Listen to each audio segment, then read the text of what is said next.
Everyone is calling Rayan Cherki a generational talent, but no one's asking the real question. Can he survive in a Pep Guardiola system? Cherki doesn't fit the typical Guardiola mold, but that's exactly why this transfer is so fascinating. Unbelievable flair, chaos, and unpredictability meet structure and precision. So why did Pep Guardiola buy Rayan Cherki? And out of all of Pep Guardiola's systems at Man City, which one would Rayan Cherki thrive the most? But we have to start by asking, what makes Rayan Cherki so special? Now, I could answer that with some stats. He's only 21 years old, 12 goals and 20 assists in only 44 games for Lyon last season. I could show you the progressive carries, the take-ons in his data radars, which I'll do later on, but there's something deeper.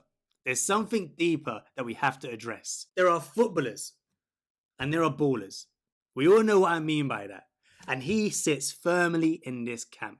The street footballer that somehow got trained how to play 11 aside. And I have to show you what I mean.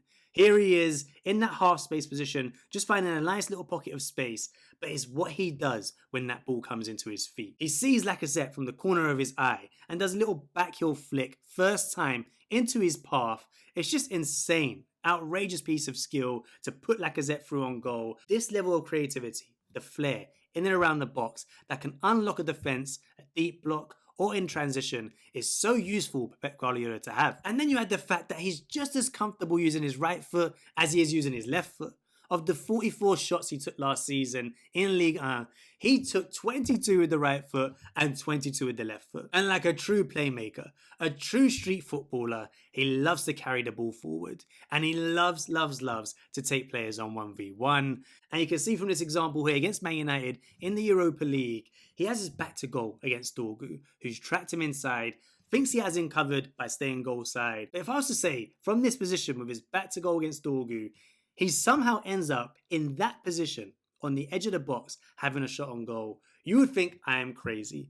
But this is the level of technical ability he has on the ball. But as I said, back to goal against Dorgu, spins and just drives into that space, muscles Dorgu off, gets into that lovely position in between the midfield and defensive line. You can see the run by the striker, taking away the defenders and opening that gap for Cherki to move into. And that's where the carrying ability comes forward now. Breezes past Casemiro, who tries to recover, and it's a lovely shot on goal that's saved well by Onana. It's that ability to carry the ball that's so impressive. And when watching Cherki, there's one skill that impressed me so much and probably caught the eye of Pep Guardiola. And I can only show you again through this Man United game. You can see that Lyon set up with their 4-2-4 setup, the two midfielders and the four attackers ahead of them. Rayan Cherki in that right midfield, right wing spot. But the main thing he doesn't do is just stick in that right wing position. He's not a right winger that sticks to the touchline. He needs that freedom of movement. And it's because he's so intelligent with his movement off the ball. And as the ball is clipped over the top for Fofana, this is where Cherki comes alive. You can see that he thrives when there's movement ahead of him, and that's where it opens up positions on the pitch that is so hard for the opposition to defend against. As Fofana gets the ball and drives at the opposition, instead of Cherki driving into the box like a striker would do, he just hangs back. He hangs back a little bit, assesses the play, knowing that there could be a potential cutback option. Fofana commits Maguire, just absolutely breezes past him, and that commits Shaw to the ball as well.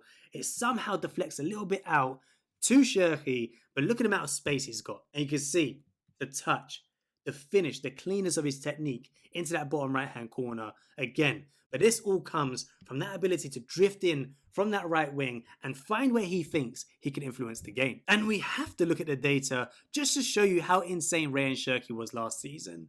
If you look at the amount of times, he's in the top 1%, the 99th percentile for assists, expected assisted goals, shot creating actions, progressive passes, the amount of touches he's having on the ball, successful takeovers, he's in the 90th percentile. Then he's in the 80th percentile for progressive carries. It's just insane. And if we focus specifically on those progressive passes, I opt to have just a beautiful little graphic here just to show you how effective he is. If you look at the amount of line breaking passes, passes through the lines to an attacker or someone that's trying to run in behind a defensive line, the amount that led to a chance on goal 24 times last season for Lyon. Just an insane level of technical quality, that ability to execute what he sees. And what he sees is of a different level to most other players. But remember, As special as Rayan Cherki is, Man City are going through an evolution right now. So in what system or systems can Rayan Cherki thrive under Pep Guardiola? Now there are two key tactics that Pep has used at Man City with some subtle variations here or there. Now one of the key systems that he used is the traditional 4-3-3. One that had two high and wide wingers and a striker up top. One of Sterling, Sane, Mahrez, those players that love to go 1v1 with a player, those runs in behind the opposition fullback and clip balls over the top. A typical striker up top with a DM and Fernandinho behind them and two number 8/10s ahead of him. And traditional fullbacks. You saw the likes of Kyle Walker, Benjamin Mendy, Cancelo on that right hand side. You know, Laporte's in this still, but he played more as a traditional fullback, probably someone that tucked in a little bit as well. But a traditional 4-3-3, probably known for Kevin De Bruyne the most in that right half space, picking out little passes into those attacking areas. But one of the other systems he's used more recently is this 2-3-5 or 3-2-5. It's usually 5 players in one sort of zone and 5 players high and up against that defensive line. And you can see from this Fulham game, they start off with that 4 at the back in possession of the ball. But as the play progresses around the pitch and they move higher up and camp the opposition in, they move into more of a 2-3 situation at the back. It's usually 2 centre backs. And then there's a bit of a variation in the roles and profiles of who makes up that 3 in midfield and who makes up the wingers. And in this situation, Guardiola doesn't stay in that left back position like Laporte did in that last still. He tucks right inside. Sometimes he moves out as well. But just as he's seen in this sort of left centre midfield position, in the Chelsea game where they played at home, you can see they have a Kanji and Kusanov at the back. This time they have 3 centre midfielders, traditional in Gundogan, Kovacic and Bernardo Silva in the centre of the pitch. And then they have these high and wide players. This time it's Vardio and Matheus Nunes, the fullbacks in the situation, with the 3 attackers in the middle. But there's different variations of this. Sometimes it's 2 at the back, sometimes it's 3 at the back with 2 ahead of them in a double pivot. And it's something that's progressed over the past couple of seasons. And that shows you where the real puzzle is for Rayan Cherki. What systems is he going to thrive at best at Man City? If we look at Rayan Cherki's open play touches for Lyon last season, you can see how much freedom he has to roam into that central area. Yes, around 17% is on that right hand side where he picks up the ball, but he's so comfortable in the central area as he is in the wide area. And I think there are 2 key positions that he would thrive, and the last one that could be a little bit of a Pep Guardiola experiment. Now the first one is obvious, it's that right wing position that he's taken up at Lyon, that comfort on that right hand side, putting in crosses with his right foot, his left foot, drifting inside from that wide area. You know, he's so used to it for Lyon this season, but he showed just how good he was in that international friendly against Spain for France. That left-footed cross coming inside against Cucurella and just a beautiful ball with his left foot curling, dipping in the perfect path for Kolo Muani to tuck away. And that shows what he can do from that right-hand side. Crossing with his left and right foot, not knowing which way he can go, that take-on ability.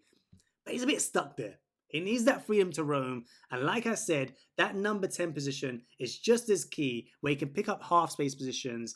As I showed you earlier against Brest, you can see he picks up a lovely little position. They've got that same formation as Man City with the 5 players high against that defensive line. This is what you can see him doing for Man City in that 2-3-5, 3-2-5 system. But there's one more position, that Pep Guardiola experiment, that one that he could do, especially if there's a big injury to a couple of strikers, and it's the false 9 position. Now, not many players are comfortable here.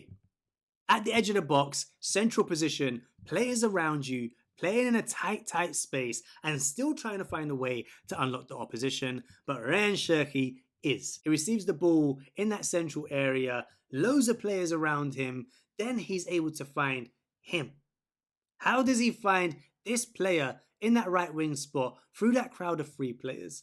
And you can see what he does is he actually opens up that left foot as if he's going to slip in that striker making a run across the box, and he cuts it through that tight gap. Again, that disguise he plays the ball with to cut through the opposition, and it's a beautiful little finish from the right winger. But again, can he play that false 9 position?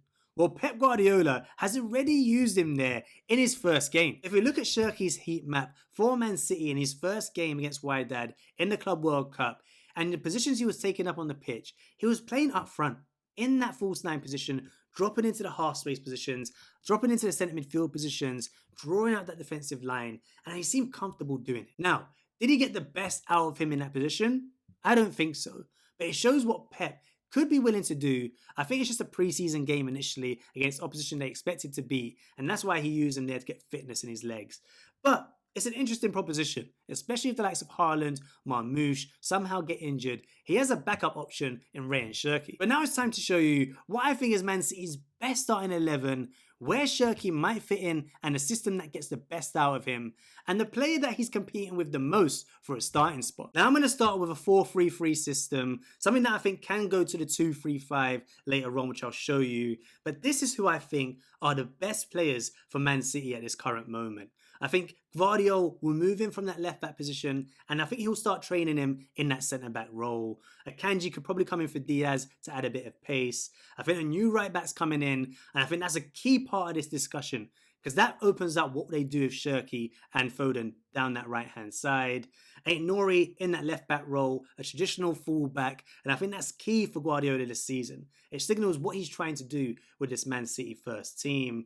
And I think the 4-3-3 brings out the best of that centre midfield, especially with the likes of Reinders coming in, that box-to-box nature of his play, Rodri in that DM, and Bernardo Silva made captain. I think he'll start week in, week out. But it's that attacking line. So many players to pick from. I think Marmoush is a guaranteed starter now. Haaland is a guaranteed starter. And like I said, there's one player that I think that Rayan Cherki is battling with for a starting spot. And I think that's Phil Foden. I think Phil Foden is a little bit under threat after an underwhelming season last year. And I think that position becomes open down that right-hand side. And in this 4-3-3 system, as I'm moving it about, you can see this can easily move into that 2-3-5 system with those players. But it doesn't quite suit the likes of Aït-Nouri. I know what he brought him in for, probably that width, that carrying ability, but inverting Aït-Nouri, I don't know if that brings the best out of him.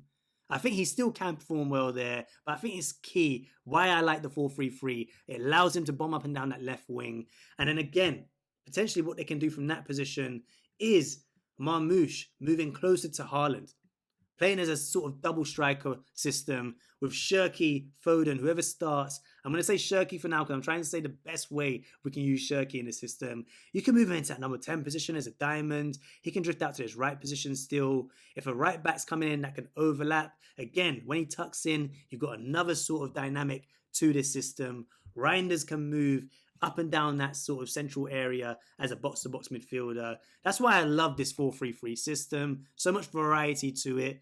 But again, that 2-3-5 is a possibility. Again, if they bring in a player at right back that likes to invert, you can go so many different formations here. You can move that right back in, move those players up into that 5 at the top of the pitch. Let me get it done. Reinders here. You can move them into that sort of system with the 3-2 and that right back coming in and inverting. Again, you can move Guardiola up and then you've got a 2 and a 3 in that system. But again, there's so much flexibility by starting off in that 4-3-3 with this profile of player. I think Cherki down that right-hand side has that ability to roam inside, just like he does for Lyon in this 4-3-3 formation. He'll have that ability to move inside, create behind Haaland, thread balls in for the likes of Haaland and Marmoush, making runs. But he's no longer the big star at Lyon. He's another attacker at Man City that needs to prove himself. And one of the biggest concerns for Cherki moving forward is that rotation of positions. If you look at the number of attackers they have that are competing for spots with Cherki, you have the likes of Doku, Savinho, Oscar Bob in those wide areas. And in the central areas, you've also got Marmoush, Foden. It's crazy the level of depth they have. Gundogan can even play in that number 10 position as well as Reinders. And that's why the rotation is probably going to be there throughout the season. That squad depth is going to be there. But he needs to be able to come in from the cold and put in just as good as performance as he does from starting week in, week out. And that's the new challenge for Rayan Cherki that I think he could live up to, but it might take a bit of time to adapt to Pep's style, Pep's system, Pep's man management, and that ability to perform when you're called upon. But let me know what you think down in the comments. What is the best position for Rayan Cherki at Man City? And what is the best system for Man City to play to not only get the best of Cherki, but all the new signings that they've made since the January transfer window? And if you like this episode, make sure to hit that like and subscribe button. Watch one of my other videos that I'll link up here. And I'll see you on the next episode of A Game of Two Halves.